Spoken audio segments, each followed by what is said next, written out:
तर नमस्कार मंडळी, स्वागत आहे तुमचं आपल्या मराठी एक्सप्रेसवरती। मंडळी, आपण सकाळी मराठवाड्याचा कौल सांगितला होता, कोण आघाडीवर जाऊ शकतं, कोण पिछाडीवर जाऊ शकतं। त्यामध्ये परळीची जागा सुटल्याचा देखील काही जणांचा मेसेज आपल्याला मिळाला, कमेंट्स मिळाल्या। तर त्याच परळी आणि छत्रपती संभाजीनगर जिल्ह्यातल्या जागा, बीड जिल्ह्यातल्या जागा आणि जालना जिल्ह्यातल्या जागा यावर कोण उमेदवार आघाडीवर राहण्याची शक्यता आहे, त्याची कारणं काय हे आज जाणून घेणार आहोत। सुरुवात करूयात बीड जिल्ह्यापासून। सगळ्यात हाय व्होल्टेज लढत असलेला परळी विधानसभा मतदारसंघ। परळीमध्ये राजेसाहेब देशमुख, शरदचंद्र पवार यांच्या राष्ट्रवादीकडनं, तर धनंजय मुंडे हे युती आणि अजित पवार यांच्या राष्ट्रवादीकडनं मैदानात आहेत। अतिशय काटेकी टक्कर इथे बघायला मिळालेली आहे, मोठ्या प्रमाणात लढत झालेली आहे आणि ही लढत महाराष्ट्रभर रंगणार आहे। संपूर्ण महाराष्ट्राचं लक्ष या लढतीकडे लागलेलं आहे। राजेसाहेब देशमुख जे काँग्रेसचे जिल्हाध्यक्ष होते, त्यांना शरद पवारांनी आपल्या राष्ट्रवादीमध्ये घेतलं आणि राष्ट्रवादीमध्ये घेतल्यानंतर त्यांना उमेदवारी जाहीर केली। धनंजय मुंडे राष्ट्रवादीमध्ये फूट पडल्यानंतर अजित पवार यांच्या सोबत गेले लोकसभेला। पंकजा मुंडे यांच्या संपूर्ण प्रचार यंत्रणेची सगळी सूत्र त्यांनी हातात घेतलेली होती। अवघ्या काही हजार मतांनी पंकजा मुंडे यांचा पराभव झाला। हा पराभव बीड जिल्ह्यातील जनतेने अतिशय जिव्हारी लावून घेतलेला होता। त्यातल्या त्यात ओबीसी आणि मराठा आरक्षणाचं केंद्रबिंदू असलेल्या बीड जिल्ह्यातील परळी विधानसभा मतदारसंघामध्ये मोठा उलटफेर बघायला मिळू शकतो विधानसभेला, असं सांगितलं जात असतानाच धनंजय मुंडे यांनी आपली सगळी शस्त्र बाहेर काढलेली आहे आणि आता धनंजय मुंडे यांनी या विधानसभा निवडणुकीच्या रणांगणात पुन्हा एकदा आघाडी घेण्यासाठी तयारी दाखवलेली आहे। ती आघाडी कशामुळे झाली आहे, कोणत्या गोष्टींमुळे झाली आहे, त्याचे काही महत्त्वाचे मुद्दे यामध्ये आपण नमूद करतो आहोत। तर मंडळी, धनंजय मुंडे यांचा जो जनसंपर्क आहे किंवा यांची जी मतदारसंघाची बांधणी आहे, ती बांधणी पाहिली तर धनंजय मुंडे तेव्हाही अग्रेसर वाटत होते आणि आजही अग्रेसर वाटतात। त्या तुलनेत राजेसाहेब देशमुख हे नवखे असल्याचं काही जणांचं म्हणणं आलं। जिल्हाध्यक्ष आणि विधानसभेचे उमेदवार यामध्ये मोठा फरक असल्याचं त्यांनी सांगितलं आणि यामध्ये सगळ्यात मोठा फॅक्टर जर कुठला चालला असेल तर तो मराठा विरुद्ध आरक्षण लढ्याचा फॅक्टर परळी विधानसभा मतदारसंघामध्ये चालला आहे। राजेसाहेब देशमुख यांनी काल प्रेस घेतली आणि ज्या मतदानाच्या दिवशी मतदान केंद्र फोडण्यात आली होती त्यामध्ये धनंजय मुंडे यांचा हात असल्याचा आरोप त्यांनी केला। त्याच नंतर ज्या व्यक्तीवरती माधव जाधव नावाच्या व्यक्तीवरती गुन्हा दाखल झालेला होता, त्याचा देखील इंटरव्ह्यू हा समोर आलेला आहे। कशा पद्धतीनं काय घडलंय, बोगस मतदान झाल्याचा आरोप राजेसाहेब देशमुखांनी केला आहे, तर धनंजय मुंडे यांनी आपली संपूर्ण ताकद पणाला लावलेली आहे आणि या परळी विधानसभा मतदारसंघात एकूणच बीड जिल्ह्यात मराठा विरुद्ध ओबीसी जो एक मोठा संघर्ष पाहायला मिळालेला होता, या संघर्षामध्ये आता ओबीसी एकवटला आहे, आता ओबीसी एकत्र आलेला आहे असं बोललं जाऊ लागलेलं आहे आणि त्यामुळे धनंजय मुंडे हे आता परळी विधानसभा मतदारसंघामधनं आघाडीवर राहण्याची शक्यता वर्तवली जाते आहे। तर मंडळी, परळी विधानसभा मतदारसंघात धनंजय मुंडे आघाडी घेतील असा अंदाज काही मंडळींकडनं वर्तवला जातो आहे। तर पुढील मतदारसंघ आहे बीड जिल्ह्यातला केज विधानसभा मतदारसंघ। नमिता मुंदडा भाजपचे उमेदवार आहेत, पृथ्वीराज साठे शरद पवारांचे उमेदवार आहेत राष्ट्रवादी काँग्रेसचे, तर भाजपच्या नमिता मुंदडा यांना पंकजा मुंडे यांची साथ आहे। हा मतदारसंघ राखीव असल्याने या मतदारसंघामध्ये ओबीसी फॅक्टर हा अतिशय महत्त्वाचा असणार आहे आणि नमिता मुंदडा यांच्यासाठी तो जमेची बाजू ठरू शकतो। जसं की आपण आधी म्हटलो की नमिता मुंदडा आणि पंकजा मुंडे यांचे चांगले संबंध आहेत आणि याचमुळे नमिता मुंदडा या मागील 2019च्या विधानसभा निवडणुकीमध्ये विजयी झालेल्या होत्या, परंतु पृथ्वीराज साठे शरद पवारांनी दिलेले हे उमेदवार आहेत। आता या केज विधानसभा मतदारसंघाचं गणित अतिशय वेगळं आहे। केज विधानसभा मतदारसंघ जो नवनिर्वाचित खासदार बजरंग सोनवणे यांचा गड आहे, यांचं होमटाऊन आहे। याच होमटाऊनमधनं पृथ्वीराज साठे यांना शरद पवारांकडनं उमेदवारी मिळवून देण्यात बजरंग सोनवणे यशस्वी झालेले आहेत आणि बजरंग सोनवणे आपली पूर्ण ताकद पृथ्वीराज साठे यांच्या पाठीशी लावणार आहेत। तर पुनश्च एकदा नमिता मुंदडा यांच्या स्वरूपाने मुंडे बंधू भगिनींची ताकद, भाजपची ताकद केज विधानसभा मतदारसंघामध्ये नमिता मुंदडा यांच्या पाठीशी उभी असणार आहे। तरी देखील पृथ्वीराज साठे हे आघाडीवर असण्याची शक्यता केज विधानसभा मतदारसंघामधनं वर्तवली जाते आहे। तर मंडळी, पुढील मतदारसंघ आहे तो म्हणजे बीड जिल्ह्यातला आष्टी विधानसभा मतदारसंघ। टाईप मिस्टेक झालेली आहे, माफ करा। आष्टी विधानसभा मतदारसंघामध्ये महबूब शेख हे राष्ट्रवादी शरदचंद्र पवार गटाचे उमेदवार आहेत, तर सुरेश धस भाजपचे उमेदवार आहेत। आष्टी विधानसभा मतदारसंघामध्ये धस, धोंडे, आजबे, शेख अशी चौरंगी लढत बघायला मिळणार आहे आणि याच आष्टी विधानसभा मतदारसंघामधनं पुनश्च एकदा सुरेश धस हे बाजी मारतील, आघाडीवर जातील असा अंदाज व्यक्त केला जातोय। आष्टी विधानसभा मतदारसंघामधली ही निवडणूक अतिशय चुरशीची होणार आहे। धस, आजबे आणि धोंडे असा हा एकीकडचा सामना आहे। त्यांच्या विरोधात महबूब शेख आहेत शरदचंद्र पवार गटाचे, परंतु मराठा विरुद्ध ओबीसी आरक्षणाचा फॅक्टर या मतदारसंघामध्ये देखील मोठ्या प्रमाणात बघायला मिळणार आहे। एकंदरीत मराठा समाजाची वोट बँक ही महबूब शेख यांच्या पाठीशी उभी राहिली तर त्यांना आघाडीवर जाण्याचे चान्सेस हे नाकारता येत नाही आहेत, परंतु एक मुस्लिम कॅन्डिडेट म्हणून मराठा समाजाची नाराजी ही या ठिकाणी येण्याची शक्यता देखील वर्तवली जाते आहे आणि त्यामुळे सुरेश धस यांनी जी आष्टी विधानसभा मतदारसंघाची बांधणी केलेली आहे, एक ना एक कार्यकर्त्यापर्यंत ते याआधी देखील पोहोचलेले आहेत। त्या मानाने महबूब शेख, धोंडे आणि आजबे हे तितकेसे प्रभावी ठरलेले नाही आहेत। आजबे यांना आमदार करण्यामध्ये सुरेश धस यांचा सिंहाचा वाटा होता, आता सुरेश धस यांची वेळ आहे, त्यामुळे आजबे हे जरी लढत असले तरी सुरेश धस मात्र आपला करिश्मा आष्टी विधानसभा मतदारसंघातून दाखवतील आणि ते विजयाच्या दिशेने जाऊ शकतात, आघाडीवर राहू शकतात असा अंदाज आष्टी विधानसभा मतदारसंघामधनं वर्तवला जातो आहे। तर मंडळी, पुढील मतदारसंघ आहे तो म्हणजे बीड शहर। बीड जिल्ह्यातला बीड शहर विधानसभा मतदारसंघ। योगेश क्षीरसागर आणि संदीप क्षीरसागर अशी लढाई आहे। योगेश क्षीरसागर यांच्या सोबत मोठी ताकद उभी राहिलेली आहे। संदीप क्षीरसागर जे लोकसभा निवडणुकीमध्ये बजरंग सोनवणे यांच्या प्रचारात त्यांनी मोठा हातभार त्यांनी लावलेला होता, एवढा त्यांच्या विजयाचे शिल्पकार देखील संदीप क्षीरसागर होते असं म्हणायला हरकत नाही आहे, कारण याच बीड विधानसभा मतदारसंघामधनं बजरंग सोनवणे यांचं लीड हे मोठं होतं आणि या लीडसाठी संदीप क्षीरसागर यांनी मोठं काम लोकसभेला केलेलं होतं आणि याचसाठी संदीप क्षीरसागर यांना या ठिकाणाहून लीड मिळण्याची शक्यता होती, परंतु जी बीडची जनता आहे आणि बीडचं जे क्षीरसागर कुटुंबियांचं राजकारण आहे ते योगेश क्षीरसागर यांच्या पाठीशी उभं राहिल्याची माहिती आहे आणि त्यामुळे योगेश क्षीरसागर हे आघाडीवर जाण्याची देखील शक्यता या ठिकाणी वर्तवली जाते आहे। तर मंडळी, पुढील मतदारसंघ आहे तो म्हणजे माजलगाव विधानसभा मतदारसंघ।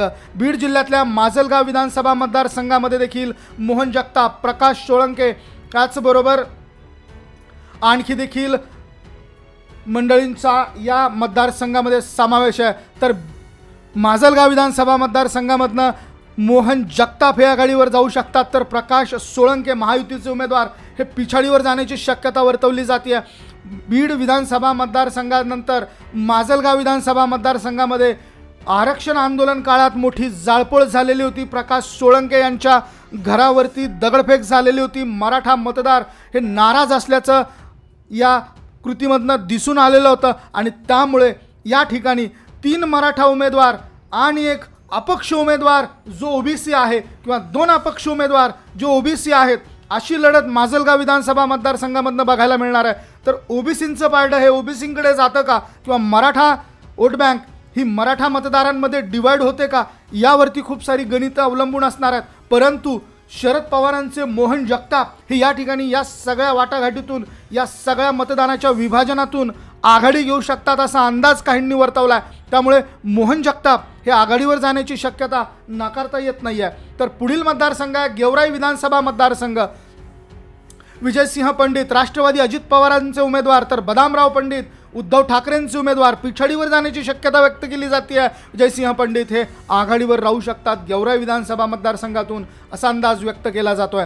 तर मंडळी, पुढील मतदारसंघ आहे छत्रपती संभाजीनगर जिल्हा। छत्रपती संभाजीनगर जिल्ह्यातील सिल्लोड विधानसभा मतदारसंघ, अब्दुल सत्तार शिंदेंच्या शिवसेनेचे उमेदवार, युतीचे उमेदवार, तर सुरेश बनकर उद्धव बाळासाहेब ठाकरे यांच्या शिवसेनेचे उमेदवार। अब्दुल सत्तार यांच्या विरोधात मराठा समाजातील नाराजी ही असल्याचा काही जणांचा अंदाज आहे।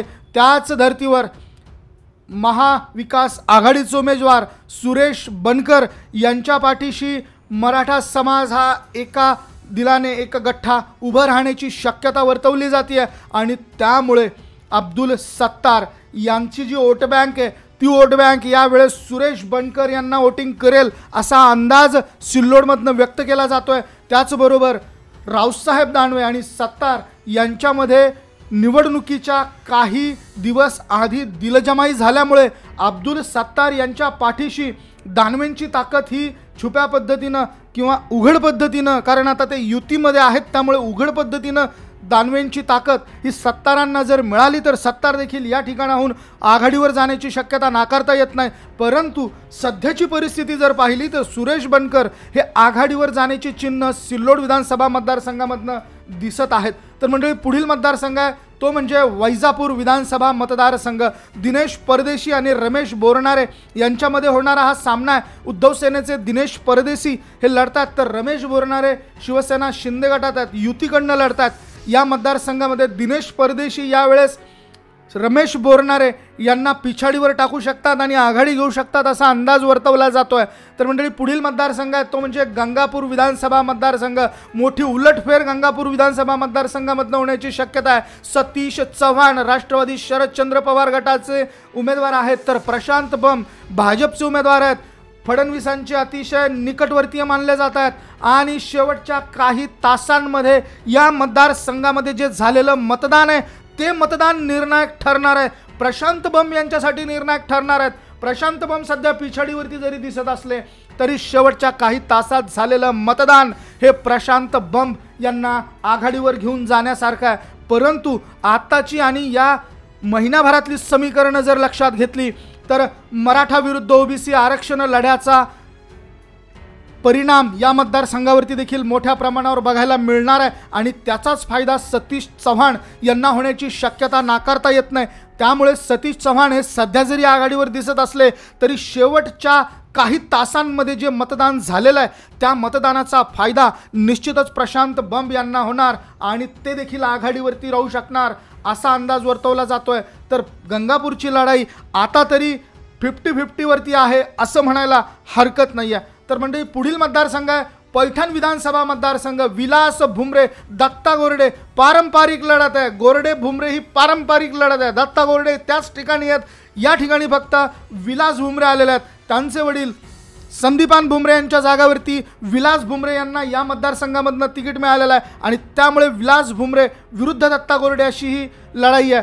आरक्षण लढ्याचा वाद याही मतदारसंघामध्ये, तर या ठिकाणी ज्यांनी आपल्या आरक्षण लढ्याला विरोध केला त्यांना पाडा असं ज्या वेळेस मनोज जरांगे पाटील म्हणतात त्यावेळेस संदीपान भुमरे जे लोकसभेचे उमेदवार होते ते देखील मोठ्या मताधिक्याने निवडून आलेले होते आणि तेच समीकरण विधानसभेला देखील चालणार आहे। कारण भुमरेंचा बालेकिल्ला हा पैठण विधानसभा मतदारसंघ आहे। पाचोड आणि त्या आसपासची गावं हे त्यांचे घर आहे आणि त्या ठिकाणाहून भुमरे मोठ्या पद्धतीनं आपली ताकद ठेवण्यात, या ठिकाणी सगळ्यात महत्त्वाचं म्हणजे सगळ्या सोयऱ्यांचं राजकारण मोठ्या प्रमाणात चालण्याची शक्यता आहे। भुमरे आणि गोरडे ह्या दोघांचेही नातेवाईक या मतदारसंघामध्ये मोठ्या प्रमाणात आहेत। ज्या नातेवाईकांची संख्या जास्त, ज्या नातेवाईकांकडे माणसं जास्त, त्यांचा विजय या ठिकाणी आहे। पण तरी देखील विलास भुमरे हे आघाडीवर असण्याची शक्यता मोठ्या प्रमाणात वर्तवली जाते पैठण विधानसभा मतदारसंघामधून। तर मंडळी, पुढील मतदारसंघ आहे छत्रपती संभाजीनगर पूर्व। अतुल सावे आणि इम्तियाज जलील यांच्यामध्ये ही लढाई झालेली आहे। छत्रपती संभाजीनगर पूर्व विधानसभा मतदारसंघामधली अतुल सावे आघाडीवर जाण्याची शक्यता वर्तवली जाते। इम्तियाज जलील पिछाडीवर जाऊ शकतात, त्याची काही कारणं आहेत। कारण या संभाजीनगर पूर्व विधानसभा मतदारसंघामध्ये 15पेक्षा जास्त मुस्लिम उमेदवारांनी अर्ज भरलेले होते आणि ते कायम होते।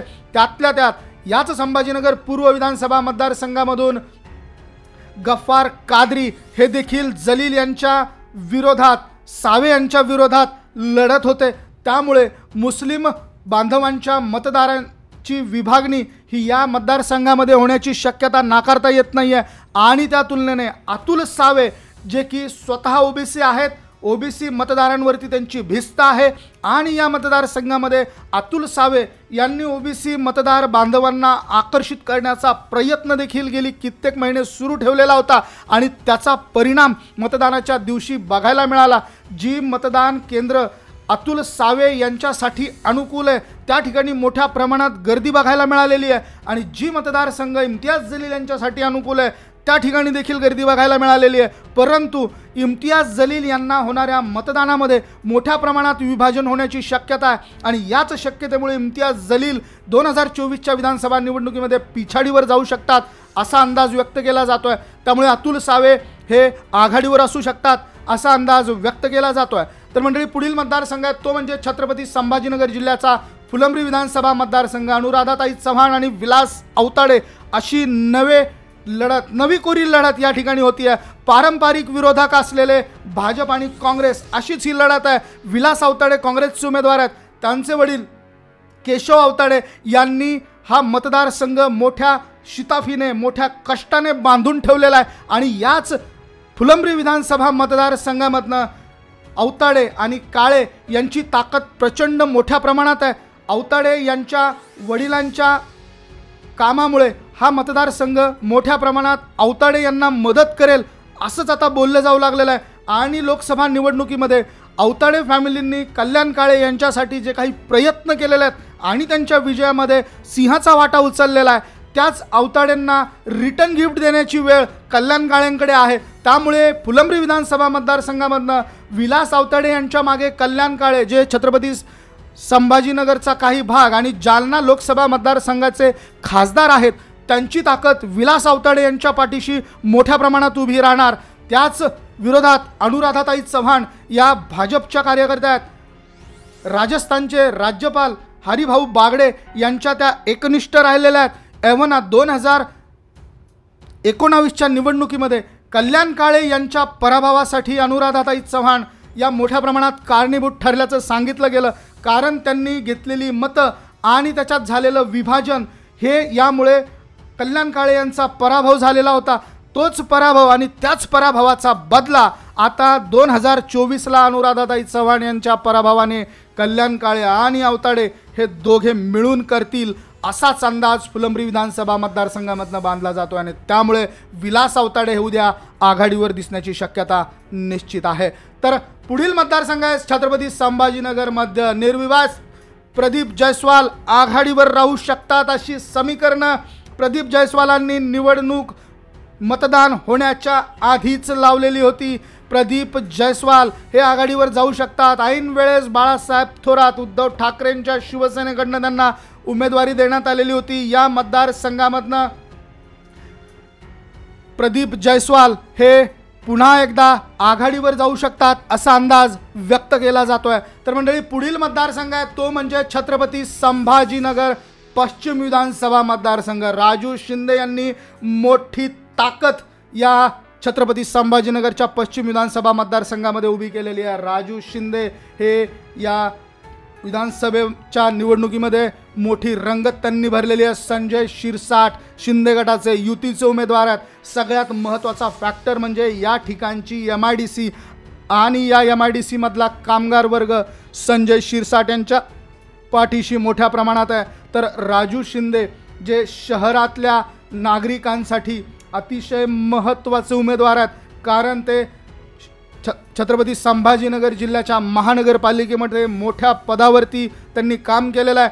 शिवाय भाजपचे ते कार्यकर्ते होते। निवडणुकीआधी त्यांनी आपल्याला तिकीट मिळणार नाही युतीमधनं हे ओळखून उद्धव सेनेमध्ये प्रवेश केलेला होता आणि उद्धव सेना विरुद्ध शिंदे सेना अशी ही लढत पश्चिममधनं बघायला मिळालेली होती। त्यामध्ये राजू शिंदे हे चांगली टफ देतील, टस्सल देतील कांटे की टक्कर पश्चिममध्ये बघायला मिळणार आहे, परंतु काही अंशी ॲडव्हान्टेज हे संजय शिरसाट यांच्याकडे असल्याने संजय शिरसाट आघाडीवरती राहण्याची शक्यता मोठ्या प्रमाणात जाणवते. तर मंडळी पुढील मतदारसंघ आहे तो म्हणजे छत्रपती संभाजीनगर जिल्ह्याचा कन्नड विधानसभा मतदारसंघ.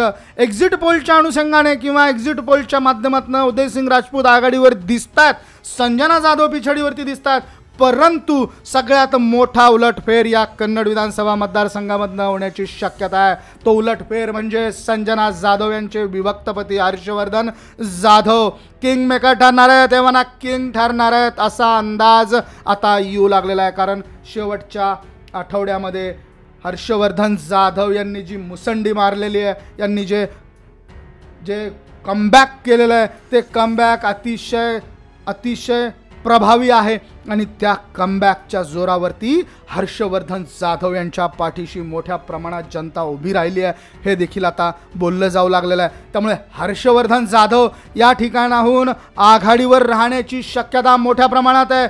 एक्झिट पोलच्या नुसार उदयसिंग राजपूत आघाडीवर दिसतात, मात्र हर्षवर्धन जाधव हे मोठी मुसंडी मारतील असा अंदाज व्यक्त केला जातो आहे. तर मंडळी पुढील मतदारसंघ आहे तो म्हणजे जालना जिल्ह्यातला बदनापूर विधानसभा मतदारसंघ. रूपकुमार बबलू चौधरी यांचं नाव आहे. आघाडीवर राहण्याची शक्यता आहे. नारायण कुचे पिछाडीवर जाण्याची शक्यता आहे. मराठा विरुद्ध ओबीसी आरक्षण लढ्याचा केंद्रबिंदू असलेला हा बदनापूर विधानसभा मतदारसंघ आहे. अंतरवाली सराटी हे गाव याच बदनापूर विधानसभा मतदारसंघामध्ये येत आहे आणि याच कारणाने नारायण कुचे जे भाजपचे उमेदवार आहेत आणि रावसाहेब दानवे यांचे निकटवर्ती आहेत, त्याचा फायदा आजपर्यंत त्यांना होत आलेला आहे. पण 2024च्या निवडणुकीमध्ये तोच फॅक्टर त्यांच्या विरोधात काम करेल असं समीकरण सध्या जुळवण्यात महाविकास आघाडी शरद पवार गट हा यशस्वी होताना दिसतोय. रूपकुमार चौधरी यांच्या पाठीशी मोठ्या प्रमाणात ताकद उभी राहिलेली आहे. शरद पवारांची ताकद उभी राहिलेली आहे. आरक्षण लढ्यातील युवकांची ताकद उभी राहिलेली आहे. तर नारायण कुचे यांच्यासाठी जमेच्या बाजू ओबीसी आहे. ओबीसींचं एकीकरण लोकसभेला दिसलेलं नाही आहे, त्यामुळे रावसाहेब दानवेंचा पराभव देखील मोठ्या प्रमाणावर झालेला आहे. आणि तसंच एकीकरण जर का बदनापूरमध्ये दिसलं नाही तर नारायण कुचे पिछाडीवर जाण्याची शक्यता मोठ्या प्रमाणावर आहे. परंतु लाडकी बहीण योजना आणि यासाठी नारायण कुचे यांनी बदनापूर विधानसभा मतदारसंघामध्ये भरीव अशी कामगिरी केलेली आहे. त्यामुळे बहिणींचं मत नारायण कुचे यांच्याकडे शिफ्ट जर झालं तर निश्चितच महायुतीला आणि परिणामी नारायण कुचे यांना मोठा दिलासा मिळण्याची शक्यता आहे. सध्याच्या परिस्थितीनुसार बबलू चौधरी हे आघाडीवर दिसतात, परंतु ऐन वेळेवर काय निकाल येईल हे देखील अतिशय महत्त्वाचं असणार आहे. मंडळी पुढील मतदारसंघ आहे भोकरदन विधानसभा मतदारसंघ. चंद्रकांत दानवे राष्ट्रवादीचे उमेदवार आहे, संतोष दानवे भाजपचे उमेदवार आहे. संतोष दानवे पिछाडीवर जाण्याची शक्यता आहे. आघाडीवरती चंद्रकांत दानवे हे राहू शकतात, तर रावसाहेब दानवे यांचे चिरंजीव आणि मराठा विरुद्ध ओबीसी आरक्षण लढ्याचा परिणाम या लोकसभेला मोठ्या प्रमाणावर जाणवला. त्याचा फटका रावसाहेब दानवेंना बसला असं बोललं जात आहे आणि तसाच फटका आता या भोकरदन विधानसभा मतदारसंघामधनं संतोष दानवे यांना बसण्याची शक्यता वर्तवली जाते. परंतु रावसाहेब दानवे हे काही कच्चे खिलाडी नाही आहेत. हा भोकरदन विधानसभा मतदारसंघ त्यांचा होमटाऊन आहे आणि या होमटाऊनमधनं त्यांनी मोठं राजकारण केलेलं आहे आणि त्याच जोरावरती आपल्या चिरंजीवाला ते बिनदिक्कत सही सलामत या सगळ्या गोष्टीतून बाहेर काढतील आणि विजयाच्या दिशेने घेऊन जातील असा विश्वास त्यांच्या कार्यकर्त्यांमध्ये आहे. तर मंडळी पुढील मतदारसंघ आहे तो म्हणजे परतूर विधानसभा मतदारसंघ. बबनराव लोणीकर, आसाराम बोर्डे आणि टीव्ही ज्यांचं चिन्ह होतं असे जेथलिया, सुरेश कुमार जेथलिया या ठिकाणी मोठ्या प्रमाणावर भूमिका निभावणार आहेत. आसाराम बोर्डे यांच्या मतांमध्ये मोठं विभाजन झाल्याचं बोललं जात आहे आणि त्यामुळे ते पिछाडीवर जाण्याची शक्यता आहे. बबनराव लोणीकर यांच्या समोर मोठी आव्हानं आहेत. मराठा समाजाच्या विरोधात केलेलं वक्तव्य भोवण्याची शक्यता निर्माण झालेली आहे आणि त्याचा फायदा जे वोटिंग डिव्हाइड होऊ शकतं आणि डिव्हाइड झालेल्या वोटिंगमुळे जेथलिया हे पुढे येऊ शकतात. आजपर्यंतचा इतिहास राहिलेला आहे. जेथलिया ज्या वेळेस अपक्ष पद्धतीनं निवडणुकीच्या रिंगणात राहिलेले आहेत त्यावेळेस ते निवडून आलेले आहेत. 2024ची निवडणूक त्यांना अपक्ष पद्धतीनं लढावी लागली आणि सगळीकडे टीव्हीच चालली असा एक मेसेज मतदारसंघामध्ये मोठ्या प्रमाणात व्हायरल झाला. त्याच धर्तीवरती सध्या जरी बबनराव लोणीकर आघाडीवर दिसत असले तरी जेथलिया कामगिरी करून गेलेले आहेत. उद्या निकालामध्ये ते देखील आघाडीवरती दिसण्याची शक्यता नाकारता येत नाही आहे. तर मंडळी, पुढील मतदारसंघ आहे तो म्हणजे जालना विधानसभा मतदारसंघ.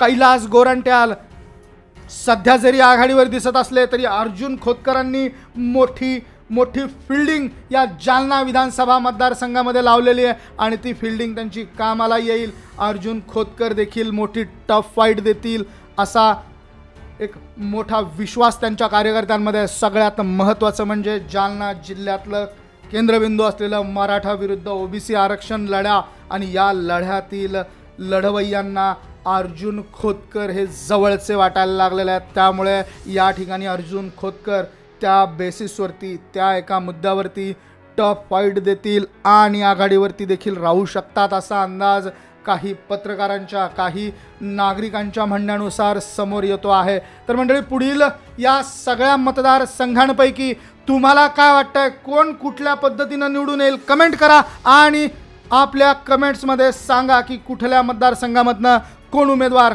हा निवडून येऊ शकतो. या सर्वांच्याबद्दल तुमचे खूप खूप धन्यवाद, आभार आणि बघत रहा मराठी एक्सप्रेस.